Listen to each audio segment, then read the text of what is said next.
Yan guys, good morning. May pasyente tayo dito galing Santana. I-upload ko to kasi ito nahirapan maglakad. Ngayong araw na to is December 5 pa lang o 5, 2024. Para i-documentary ko to para hanggang matapos siya. After 1 month mag-upload ako para makita niyo lahat ng gagawin ko sa kanya. Ito yung unang session namin guys. Si Sir taga Santana, Santa Maria Santana. Okay, lakad. Sir, punta dito. Dali mo dito. Yan. Yan, na mild stroke lang naman siya, hindi naman siya napuruan. Pero yan, hirap siya maglakad kung wala siyang walang tabay sa kanya. Upo mo dito, sir. Yan. Yan, yan ang ano niya. Sige. So, kailan pa kayo na mild stroke? Anong araw 'yun?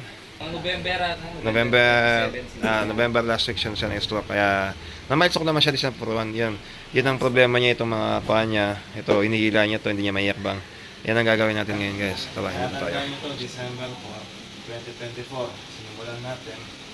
Kasi mga 1 month lang o more than 1 month, nag-upload ako. Ipapakita ko yung before and after.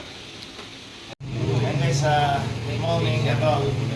Saka pala natin yung session niya to. Si Mr. Roman, taga Santana.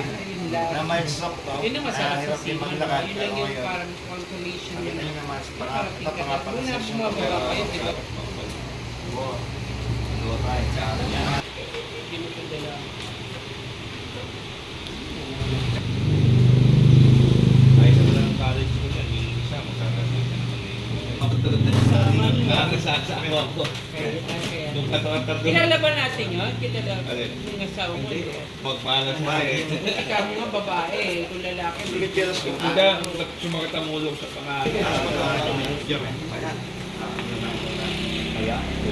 Yan guys, balik nga nito. Yan, pagka-session pa lang yan. Pagka-session na si ang upload ko na yan.